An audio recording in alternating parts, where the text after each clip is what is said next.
Hello everybody, welcome to Snyder's Inc. And today we got another MrBallen one. And this one is, this photo was taken seconds before a disaster. And we go get right into this, ladies and gentlemen. Hit the like button, hit the subscribe button, comment what you think down below. Let's go. Stick around to hear about what I'm doing with Mr. Beast. Today's story sounds like a terrifying urban legend that couldn't possibly be true, but it is true, and it happened recently. But before we get into today's story, if you're a fan of the strange, dark, and mysterious delivered in story format, then you come to the right place, because that's all we do, and we upload 1 or 2 times every week. So if that's of interest to you, the next time the like button is running late for their flight, offer to give them a ride to the airport, but make sure you first sneak several 3.5-ounce containers of toothpaste into their luggage. Also, please subscribe to our channel and turn on. Yeah, I bet you that'll be able to be done so sneakily, wasn't it? No one knows you're doing that. All notifications so you don't miss any of our weekly uploads. All right, let's get into today's story.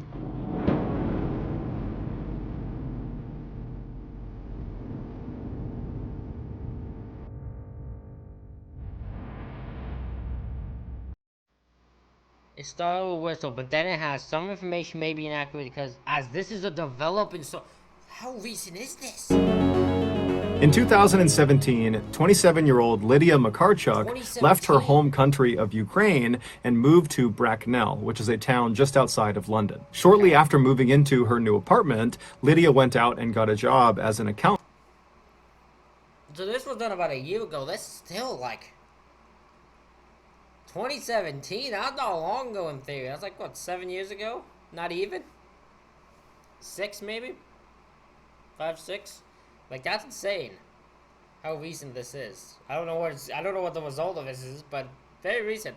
At a local hotel, and then after that, Lydia pretty much swore off her social life and instead just focused exclusively on working hard and saving money. The one reprieve she got from work was going to church on Sundays. 2 years later, Lydia was at her church enjoying the coffee hour that always followed the Sunday sermon when another member of her church, who she didn't really speak to, this 41-year-old man named Norbert Varga, approached her and kind of awkwardly complimented her shoes. And she was so flattered by this that it opened up a friendly conversation between the two of them. And during this conversation, Lydia was pleasantly surprised to find out that Norbert was an expat too. An expat is someone who lives outside of their native country. Norbert had moved to the UK in 2018, so that's 1 year after Lydia had moved to the UK, and he came from Hungary, which shares a border with Ukraine. And just like Lydia, when he got to the UK, he kind of put all his energy into his work and trying to save money. He was a radio technician and a photographer. And so the two spend the rest of this coffee hour chatting and enjoying each other's company. And then afterwards, when they left the church and they both got home, they both found themselves thinking about the other. There was clearly an attraction there. And so the following Sunday, they both very eagerly rushed back to church in order to spend more time together. And sure enough, during that coffee hour, they spent the whole time together just chatting it up. And then afterwards, they exchanged phone numbers and made plans to get. God damn, that's a connection at first sight right there. Wow. When you go dig, do you want to rush to church just to talk to a person? You definitely want to be around that person. Get together outside of church. They were going to go on a date. And so the rest, as they say, is history. 2 years after Norbert complimented Lydia's shoes, they got married in Bracknell. And while the wedding was great, unfortunately, none of. There's something weird about him. I don't like the look of him. I'm not saying he's gonna do anything, but there's just something weird about him I don't like. Lydia's family members, who were all in Ukraine, none of them could attend the actual wedding. And so the newlywed couple decided the way they would handle that is their honeymoon would be spent in Ukraine. That way Lydia's family could celebrate their wedding as well. For a variety of reasons, this honeymoon trip to Ukraine kept getting pushed back, but finally in September of 2021, everything lined up, everyone was available, and so Norbert and Lydia rushed to the airport and they hopped on a flight. And during this flight to Ukraine, Lydia remembers being so excited, specifically about her husband finally getting a chance to spend some time with her 29-year-old younger brother, Miroslav. Lydia was very close with her brother, and so it mattered to her greatly that he and her husband had a good relationship. But to that point, because of the great physical distance between the UK and Ukraine, the two had really not had that much interaction, and so they really didn't know each other very well. And so this trip was really important to Lydia. Interesting. So she wanted her brother to get along with her husband. So is that what's gonna cause whatever happened to happen in this story? Is that what's gonna cause it between them two? And Miroslav, he really picked up on that because he put together this camping trip for the end of their stay in Ukraine, where he knew he'd be able to step aside with Norbert and chat with him and get to know him a little bit. And so that was kind of like the fail-safe, where if he and Norbert did not get a chance to speak all week because they were visiting with so many people, they would have a chance to at the end of the week on this camping trip. So after a few hours of flying, Lydia and Norbert touched down in Ukraine, and they... God, flying gives me... Oh, I don't know how I'd feel about flying. Lucky enough, I've never been in a position where I have to fly yet. I don't know if I ever will be in that position, but lucky enough, I'm not in that position right at this moment. They make their way to Lydia's family's house where they're going to be staying for the week. And that night, and for the next several days, the couple was swamped with several family reunions and meetups with old friends that hadn't seen Lydia in years. And so Norbert and Miroslav were not getting any time to themselves. And Lydia really knew that. And so she and Norbert began looking forward to this camping trip because that not only represented a kind of peaceful break from the chaos of all these reunions, but it also did represent the one chance they knew Miroslav and Norbert would get to interact with each other. And so finally, September 15th, the end of the week, it came, and it was time to go on this camping trip. And so Lydia and Norbert and Miroslav and 9 other family members, they all packed up their... Oh yeah, just a very peaceful, not around many people, where you have 12 people on one camping trip.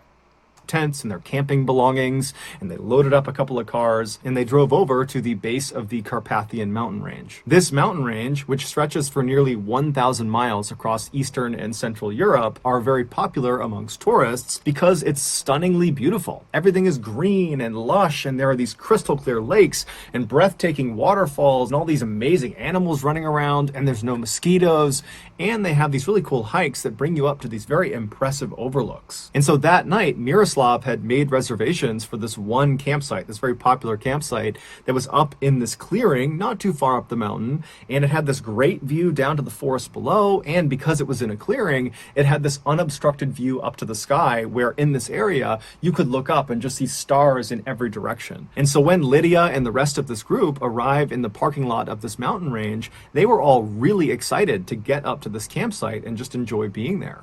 And so they park their cars, they get their gear out, they find the trailhead, and then they begin hiking up the mountain. And about 2 hours later, they arrive at this clearing. They find their campsite, which was marked by this... I went camping one time last year. I cannot be the man to go camping. My anxiety doesn't work, and I don't feel good in small areas, which a tent is. So yeah, that type of camping just doesn't work for me. Small fire pit underneath a couple of trees, and so they go over and they set their tents up, and some people go out and get some firewood, and then before long a fire was made, and this group of 12 people that had not seen each other in so long, they just sat down and began enjoying each other's company. They put tea on, they were swapping stories. It was really just this wonderful time. And then around 8 p.m. the sun started to set, at which point this huge group just stopped and enjoyed this beautiful sunset. And then once the sun had gone down, there were 2 kids that were there on this trip, and so they were put to bed in their tent, and then the remaining 10 adults just kind of hung out by the fire and enjoyed each other's company. And it was actually during this second half of the night that Norbert and Miroslav finally really got a chance to just chat with each other. So for about an hour they were talking to each other, and Lydia is just watching this happen, and she couldn't be happier. This is like the perfect ending to this trip. And then around 9 p.m., Norbert stands up. Lydia sees him stand up, and he tells the group he's going to run back to his tent, which was a ways away from the campfire, and he was going to get his camera. camera. And so Lydia said, okay, no problem. And she remembers watching him walk off into the distance, because when you're at the campfire, if you're looking away from the campfire, everything is pitch black in that direction. And so she watches him disappear into the darkness, and then she and her brother and everyone else just kind of turn back towards the campfire. And then all she remembers about what happens next is she heard a whistling sound. And at first it was very faint, but it started to get very, very loud. And when it got loud, she tried to kind of figure out where it was. But before she could, suddenly something hit her in the face, predominantly hit her in the nose. And as soon as it did, she went blind, she went deaf, and then she felt herself on the ground. And What the hell just happened? Did something explode? That's something what happened if a rocket launcher went off. What the hell happened here? I thought something bad, but happened to Big. This something just exploded in her face. she has no idea what's going on. And all she can remember thinking is, oh my God, something horrible has happened to me. I might die. I don't know what's happening, but I might die. And so she started praying for herself to survive whatever was happening to her. And then her hearing started to come back just a little bit. Her vision was still totally blurred. She could only kind of tell where the fire was because it was bright. But her hearing, it started to come back. And that's when she heard moaning coming from somewhere near her. And so she's thinking, okay, whatever horrible thing has happened to me has happened to other people too. And so instead of just praying for herself, she began praying for everyone who was at this campsite.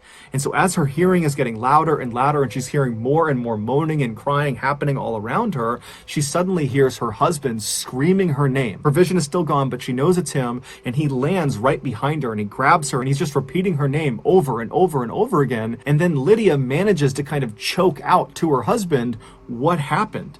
And there's a pause, and then Norbert says to her, it's bad. It's really bad. It would turn out their campsite was on a battlefield from World War I, and buried underneath the soil right under their fire pit was an unexploded bomb from World War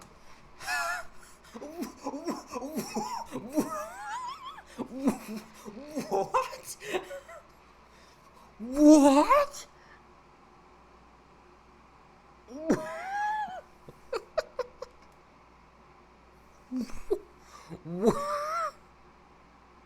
Wait, what?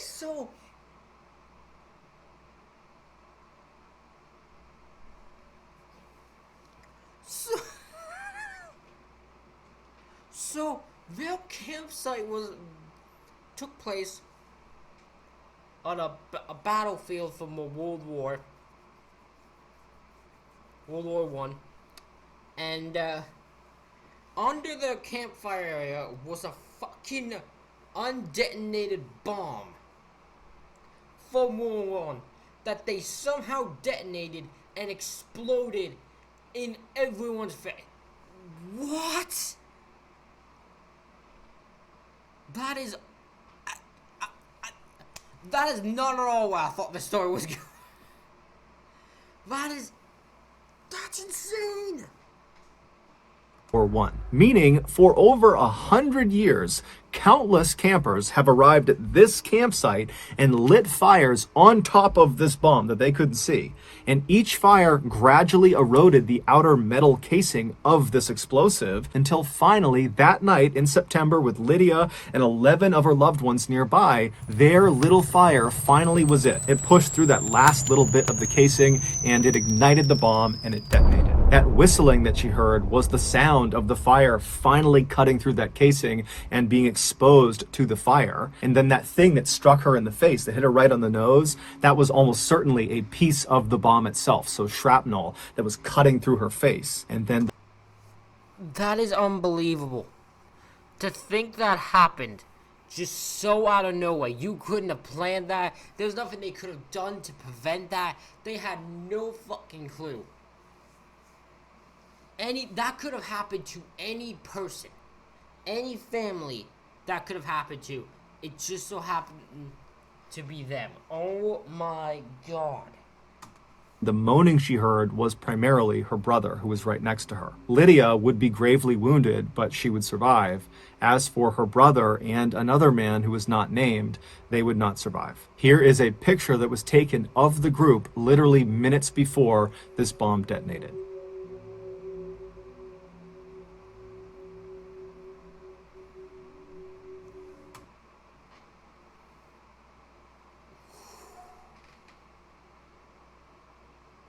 That is insane stuff. We'll let this go because I don't know what this is, and it's still some minutes. But that's that story. Again, that could have happened to anybody. It just happened to be them.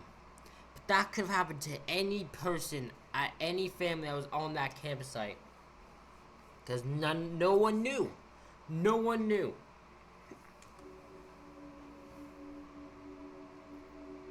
In 2015, I was in the military, and me and my unit were sent overseas to do some training. Now, normally, training for us consisted of doing things both on the land and also in the oceans. But when we got to this particular country, we were told by this country that we were not allowed to go in their waterways unless we had head-to-toe complete full-body protection. And even then, it was still pretty risky. And so naturally, we said, why?